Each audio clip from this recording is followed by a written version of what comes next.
So, today, friends, we are going to study section 6 motive preparation and the previous or the subsequent conduct. Section 6 of BSA Bharatiya Sakshya अधिनियम जो कि पहले evidence act था।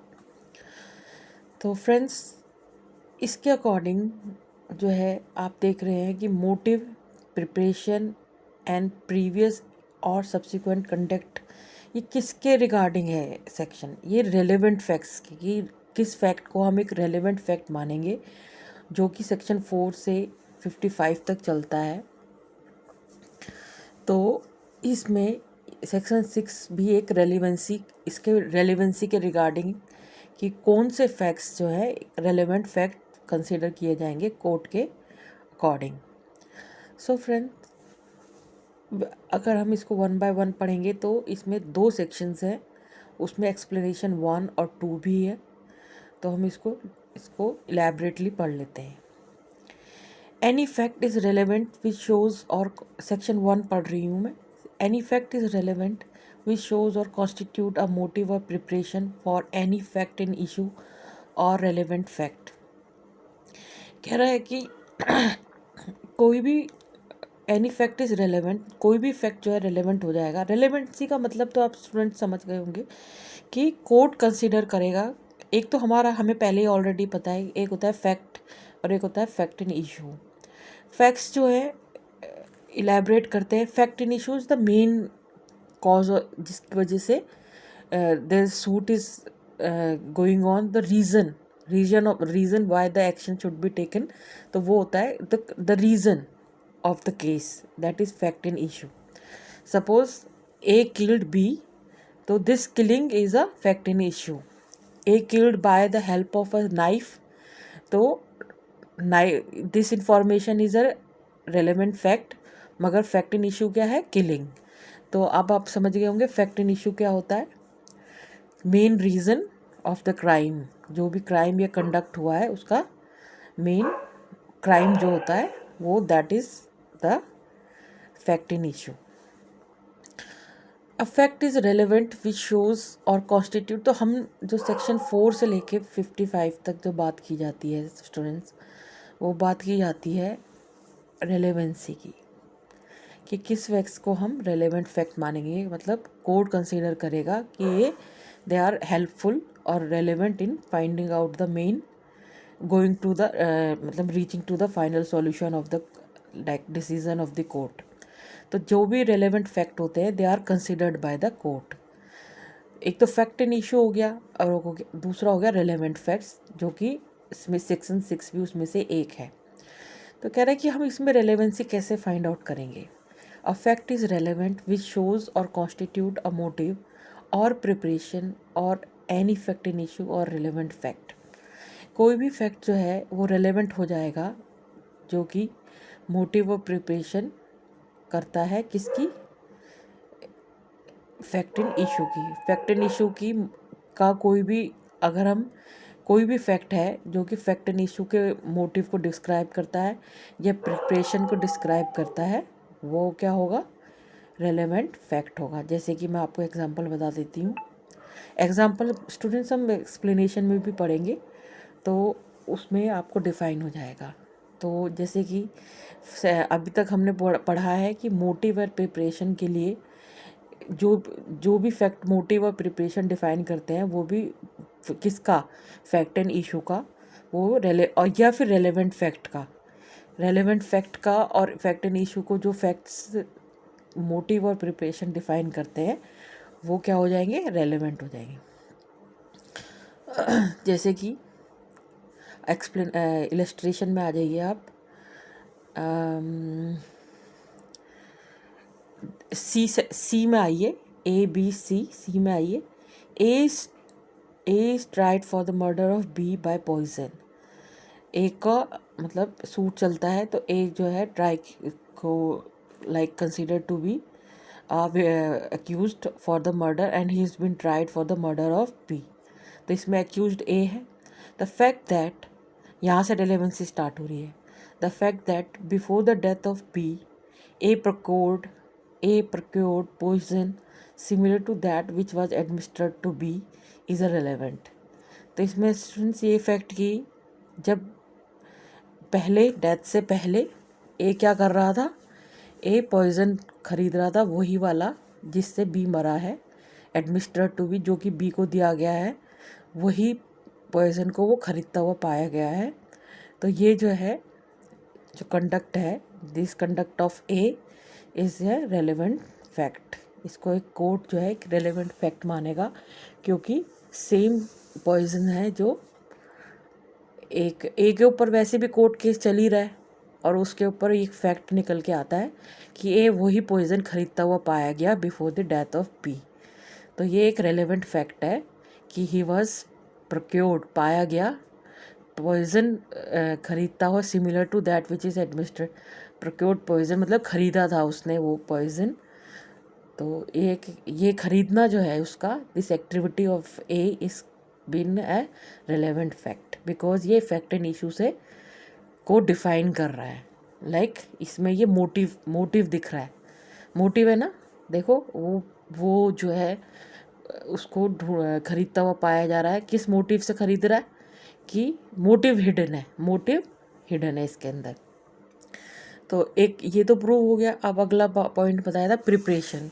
तो student इसमें preparation भी यही हो जाएगी कि वो एक मोटिव भी दिख रहा है और प्रिपरेशन भी दिख रहा है सेक्शन सी में। मोटिव ये है कि वो खरीद रहा था पॉइजन उसको दे के मारने के लिए, उसको किल करने के लिए, और यही प्रिपरेशन भी हो गया कि he just went to the market and buy the poison and that kind of poison which is similar same that is been given to B. तो this is also an preparation for the crime. तो दोनों fact जो define हो रहे हैं with in the सी में दोनों point आ रहे हैं। तो ये कह सकते हैं कि ये दोनों चीज़ों को डिफाइन कर रहा है। अब आगे पढ़ते हैं। सेक्शन 1 का तो हमने डिफाइन कर दिया एक्सप्लेनेशन इलस्ट्रेशन सी में। अब सेक्शन 2 को आ जाते हैं हम। The conduct of any party or an agent of any party to any suit or proceedings in reference to such suits or proceedings or in reference to any fact in issue therein or relevant thereto, and the conduct of any person and offence against whom is subject of any proceeding is relevant if such conduct influence or influenced by any fact in issue relevant fact whether it was previous or subsequent thereto।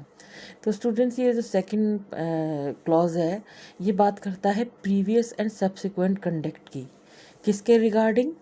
मान लीजिए कोई crime हुआ है, ठीक है, उससे पहले क्या जो जिसके ऊपर शक है जिसके ऊपर ये है कि एक्यूज्ड है उसके ऊपर कि what was his conduct before the crime and what was the conduct after the crime. तो जो आफ्टर द क्राइम उसकी कंडक्ट होगा, जो भी वो एक्टिविटी कर रहा होगा उसको सब्सिक्वेंट कंडक्ट कहते हैं, और जो क्राइम होने से पहले वो कुछ कंडक्ट कर रहा होगा, एक्टिविटी कर रहा होगा, वो उसकी प्रीवियस कंडक्ट कहलाई जाएगी। तो ये कह रहा है कि थोड़ा सा मैं आपको बाय द लाइन एक्सप्लेन कर देती हूँ। The conduct of any party, कौन सी? जो सूट में पार्टी है, और of any agent to any party, या फिर उसका एजेंट हो, टू एनी सूट और proceedings in reference to such suit. देखिए पार्टी ही इन्वॉल्व होनी चाहिए तभी हम इसको कंडक्ट सब्सिक्वेंट और कंडक्ट और प्रीवियस कंडक्ट को कंसीडर करेंगे। वो पार्टी होना चाहिए या उसका एजेंट होना चाहिए, और जो कंडक्ट होना चाहिए वो सूट के रिगार्डिंग ही और ये प्रोसीडिंग के रिगार्डिंग ही होना चाहिए। In reference to any fact in issue there in और रेलेवेंट देयर टू, या फिर फैक्ट एंड इशू जो है उसके रेलेवेंट होना चाहिए। And the conduct of any person and offence against हुम is the subject of any proceeding, या और उस व्यक्ति की, देखिए किस किस के बारे में बात करी जा रही है? सूट की पार्टी, जो सूट चल रहा है उसकी पार्टीज होनी चाहिए या उनका एजेंट होना चाहिए, या फिर उस सूट्स की प्रोसीडिंग में जो रेफरेंस फैक्ट एंड इशू है उसके रेफरेंस में होना चाहिए, या फिर जो पर्सन जिसके ऊपर ऑफेंस का चार्ज है, conduct of any person and offence against हुम is the subject of any proceeding, जिसके ऊपर चार्ज है उसकी सब्सिक्वेंट या प्रीवियस कंडक्ट कंसीडर की जाएगी। किन किन की कंसीडर की जा रही है? सूट्स की जो पार्टीज़ हैं, उनके एजेंट्स हैं, फैक्ट एंड इशू से रेलेवेंट जो कोई भी एक्टिविटी है किसी की भी, और जो पर्सन जिसे एक्यूज्ड है, जिसके ऊपर ब्लेम है, उसकी एक्टिविटीज़ कंसीडर की जाएंगी। कौन सी? Subsequent and previous activities conduct. If such conduct influences or influenced by any fact and issue or relevant fact, कोई if such conduct influence, वह conduct influence करती है या influenced by any fact and issue or relevant fact whether it was previous or subsequent thereto, तो ये जो conduct है उस पर्सन की, एक्यूज की या उन सूट्स की पार्टीज़ की, वो फैक्ट एंड इशू को इफ़ेक्ट करती है previously, whether it was previously और सब्सिक्वेंट, क्राइम होने के फैक्ट एंड इशू के, क्राइम जो फैक्ट एंड इशू जो क्राइम है उसके होने के बाद या पहले, तो इसको हम बोलते हैं प्रीवियस और सब्सिक्वेंट कंडक्ट। तो स्टूडेंट इसको थोड़ा सा और एक्सप्लेन करते हैं। देखिए, इसको आप ऐसे समझिए, आप आइए एक्सप्लेन इलस्ट्रेशन एफ पर। The question is whether A robbed B, the fact that after B was robbed, C said in A's presence, the police are coming to look for the person who robbed B, and that immediately afterwards A ran away। तो क्या हुआ है कि question यहाँ पे क्या है, weather A robbed B, क्या ए ने बी को रॉब किया है। The fact that after B was robbed, C said in A's presence, C ने ए की प्रेजेंस में बोला। देखिए, रॉबरी हो चुकी है, उसके बाद हो रहा है, तो यहाँ पे सब्सिक्वेंट कंडक्ट की बात हो रही है। तो इसमें बात हो रही है सब्सिक्वेंट कंडक्ट की। और जो हमने पहले वाला एग्जाम्पल जो देखा था जिसके अंदर मोटिव और प्रिपरेशन की बात की थी, वो थी प्रीवियस कंडक्ट, क्योंकि वो पहले जहर खरीदता फिर रहा था, तो वो उसका प्रीवियस कंडक्ट था। और इसको इस इलस्ट्रेशन में बात हो रही है सब्सिक्वेंट कंडक्ट की। तो ए क्वेश्चन यहाँ पे अराइज हो रहा है, फैक्ट एंड इशू क्या है कि ए रॉब्ड बी, ए ने रॉब किया बी को, तो बी रॉबरी होने के बाद सी ने ए की प्रेजेंस में बोला, the police are coming to look for the person who robbed B, police आ रही है उस व्यक्ति को ढूंढने के लिए जिसने बी को रॉब किया है। दैट इमीडिएटली क्या होता है, afterwards A run away, A भाग जाता है। तो this activity, this conduct of running away of A is a subsequent conduct because it is related to the statement, कि जैसी उसने ऐसा कुछ फैक्ट एंड इशू के रिगार्डिंग कुछ बात बोली, वैसी ए ने कुछ एक्टिविटी करी। तो आप देख रहे हो कि उसने बी रॉबरी की बात की है, और रॉबरी की बात सुनते ही ए भाग गया। तो इससे पता चलता है कि यहाँ पे ए की एक्टिविटी किससे कनेक्टेड है, फैक्ट एंड इशू से। रॉबरी फैक्ट एंड इशू है और ए की कंडक्ट जो है सब्सिक्वेंट कंडक्ट जो है। देखिए, ये नेक्सस होना चाहिए, ये नेक्सस होना चाहिए कि जो कंडक्ट है वो फैक्ट एंड इशू से या सूट्स की जो पार्टीज हैं उनकी कंडक्ट से रिलेटेड होना चाहिए किसी ना किसी तरीके से। तो यहाँ ये फैक्ट एंड इशू से रिलेटेड है जी, क्योंकि जैसे उसने ये स्टेटमेंट कहा सी ने कि पुलिस आ रही है to find out that person who robbed B, तो इमिडिएटली ये सुनने के बाद ही उसने एक एक्टिविटी करी, कंडक्ट किया कि ए भाग गया ये सुन के। तो यानी कि उसका एक्टिविटी किससे इनिशिएट हुआ, with the statement of robbing B, और रॉबरी ऑफ बी क्या है, it is a fact and issue. तो समझ गए आप, सब्सिक्वेंट कंडक्ट और प्रीवियस कंडक्ट भी आप समझ गए। तो फ्रेंड्स, अब हम एक्सप्लेनेशन 1 और एक्सप्लेनेशन 2 पढ़ लेते हैं। हमने क्लॉज 1 और क्लॉज 2 पढ़ लिया। The word conduct in this section does not include statements. तो एक्सप्लेनेशन 1 में ये बोल रहा है कि कंडक्ट का मतलब जो है कोई स्टेटमेंट्स नहीं कंसिडर किया जाएगा अनलेस दो statement company and explain act other than the statement. तो ये कह रहा है कि कोई स्टेटमेंट अगर कही जा रही है वो कंडक्ट नहीं मानी जाएगी unless that statements accompany and explain act other than the. जैसे मान लीजिए कोई स्टेटमेंट है, हमने किया कि कहा कि ए ने बी के घर में चोरी की है, सिर्फ एक स्टेटमेंट कहा है, ना कोई कंप्लेंट हुई है ना कोई बात हुई है, सिर्फ एक स्टेटमेंट है, तो वो इस सेक्शन में कंसिडर नहीं करा जाएगा, क्योंकि किसी भी फैक्ट एंड इशू से ये संबंधित नहीं है, क्योंकि क्राइम रिपोर्ट भी नहीं हुआ है और आप ऐसी एक स्टेटमेंट कह रहे हो कि ए ने बी के घर में चोरी की है, तो ये ए ने बी के घर में चोरी की है ये तब रेलेवेंट है जब उसकी कंप्लेंट की जा चुकी हो और उसके बाद बोला गया हो कि ए ने बी के घर में चोरी, एक बी के घर से निकल के आ रहा था जब चोरी हुई। तो this is called this this this statement is be considered having a nexus with the fact and issue. तो तब हम ये बोलेंगे कि mere statement will not be considered as a conduct in this section. इसमें एक केस भी आता है फ्रेंड्स, क्वीन वर्सेस अब्दुल्ला करके एक केस है, जिसके अंदर क्या होता है, कोई उसके जो फीमेल होती है उसके गले पे चाकू मार देता है ये अक्यूज्ड अब्दुल्ला। उस इस फैक्ट एंड इशू तो हो जाता है, मगर ये कुछ भी रेलेवेंट नहीं माना जाता जब वो हॉस्पिटल में पुलिसमैन के इशारे पे बोलती है कि अब्दुल्ला ने ही तेरे को तुमको वो मारा है, गले पे कट मारा है, तो उसने इशारों से कहा हाँ। मगर ये इस सेक्शन में कंसीडर नहीं करा गया as a relevant fact, because ये फैक्ट एंड इशू से डायरेक्ट नेक्सस में नहीं था, बस ये एक्टिविटी पुलिसमैन के इशारों पे हुई थी, तो इसमें ये रेलेवेंसी नहीं की गई। Rather it is been considered as a dying declaration under section 26 of BSA Bharatiya Sakshya अधिनियम, जो कि पहले 32 था एविडेंस एक्ट में। तो ये डाइंग डिक्लेरेशन कंसीडर किया गया है, मगर ये कंसीडर नहीं किया जाएगा as a relevant fact under section 8 because it does not have an nexus with the fact and issue. तो ये केस हमें ये बताता है।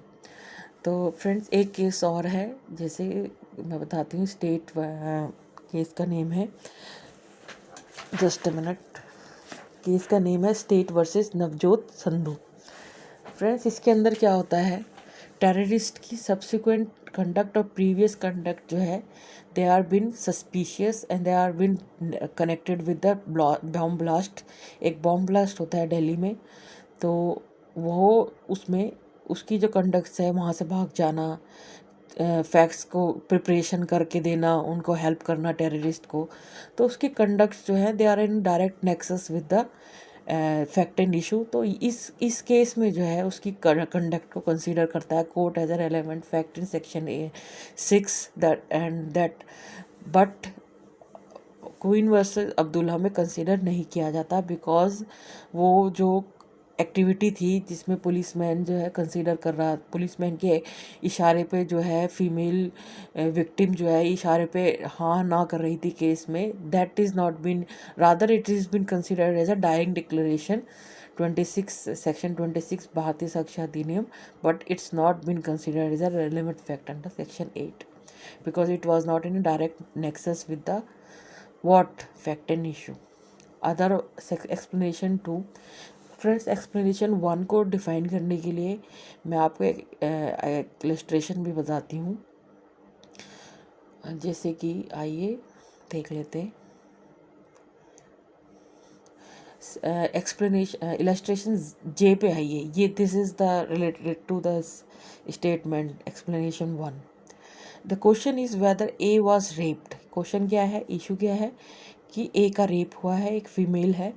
The fact that shortly after the alleged raped, fact यह है कि सून जैसे ही रेप हुआ है, A made a complaint related to the crime, A ने कंप्लेंट कर दी कि भाई क्राइम हुआ है। The substance under this which and term in which the complaint was made are relevant. तो जैसे भी जो भी वो सब सरकमस्टांसिस वो बताएगी लेडी कि ऐसे ऐसे क्राइम हुआ है, ऐसे ऐसे इस तरीके से हुआ है, तो वो रेलेवेंट माना जाएगा। मगर the fact that without making a complaint A said that, बिना कंप्लेंट किए ए बोलती है कि he A had been raped is not a, कि उसका रेप हुआ है, ये एक रेलेवेंट फैक्ट नहीं माना जाएगा, क्योंकि क्राइम की कंप्लेंट नहीं हुई है।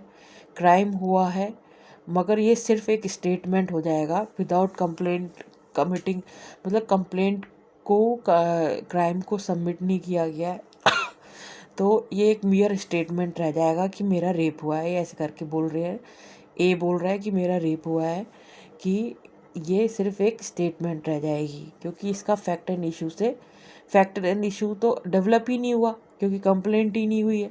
The conduct under this section though it may be relevant as a dying declaration under clause A of section 26, मगर ये अगर ये बात बोल के वो मर जाते हैं फीमेल, तो ये क्या कंसिडर किया जाएगा, डाइंग डिक्लेरेशन अंडर सेक्शन 26 और कॉरोबरेटिव एविडेंस अंडर सेक्शन 160 माना जा सकता है। कॉरोबरेटिव एविडेंस फ्रेंड्स होता है कि एक एविडेंस को थोड़ा सा और पुख्ता बनाना, that is called corroborative evidence.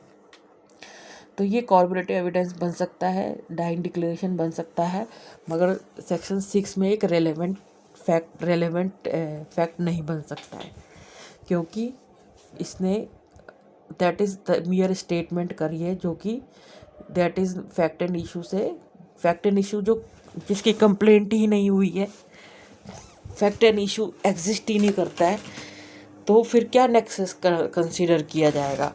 तो ये एक डाइंग डिक्लेरेशन बन सकता है और कॉर्पोरेटिव एविडेंस बन सकता है। सेकंड जो एक्सप्लेनेशन है फ्रेंड्स, वो भी रीड आउट कर लेते हैं। When the conduct of any person is relevant, any statement made to him or in his presence and hearing, तो ये कह रहा है कि अगर किसी पर्सन की जो है कंडक्ट रिलेवेंट मान ली गई है, तो उसको कोई स्टेटमेंट बोली जा रही है या उसके प्रेजेंस में या उसने कुछ सुना है, तो वो भी after the affect hearing which affect such conduct, जो कि उस कंडक्ट को अफेक्ट करता है, उसका कुछ सुनना। मान लीजिए जैसे कि एक्सप्लेनेशन दे रहे, इसमें एक्सप्लेनेशन में आ जाएगा, सॉरी इलस्ट्रेशन में आएगा।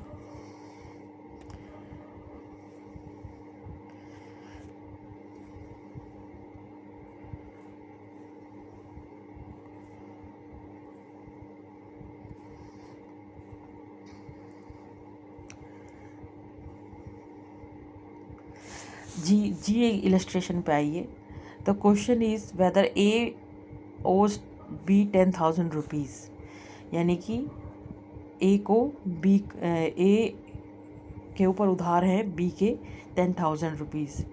ए ask C to land him money, A बोलता है कि सी को कि मुझे थोड़ा पैसा दे दो, तो डी वहाँ पे खड़ा हुआ है और वो उस ए की प्रेजेंस में ही सी से बोलता है कि I advise you not to trust A as he owe B 10,000 rupees. तो ये एक स्टेटमेंट है, मगर and that A went away without making any answer are the relevant fact. तो ए जो है कुछ भी नहीं बोलता है और चुपचाप वहाँ से चला जाता है। तो इसका मतलब ये है, जो ए की ये जो कंडक्ट है वहाँ से चुपचाप चला जाना, ये एक रेलेवेंट ये इसका एक्सप्लेनेशन है, जिसका कि क्योंकि रेलेवेंट कंडक्ट तो है कि ए ने बी को ये फैक्ट, द क्वेश्चन जो फैक्ट एंड इशू है कि ए के ऊपर बी के 10,000 रुपये उधार है।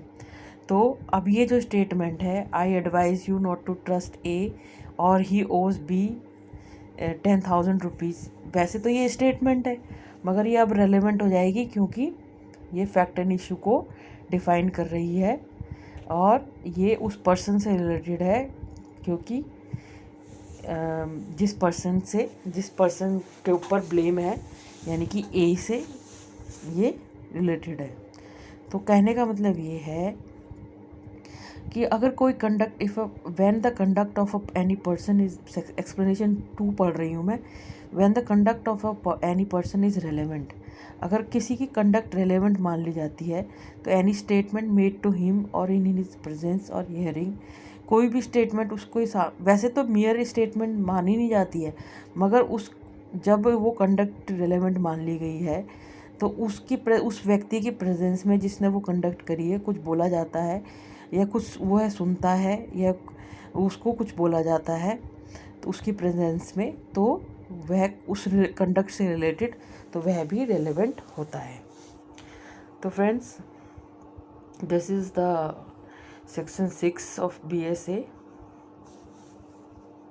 एंड चलो एक एग्ज़ाम्पल और पढ़ लेते हैं, एक इलस्ट्रेशन और पढ़ लेते हैं।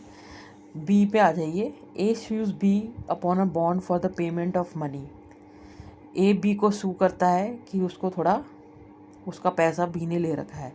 B denies the making of the bond, B मना करता है बॉन्ड के लिए। The fact that at the time when the bond was alleged to be made B required money for a particular purpose.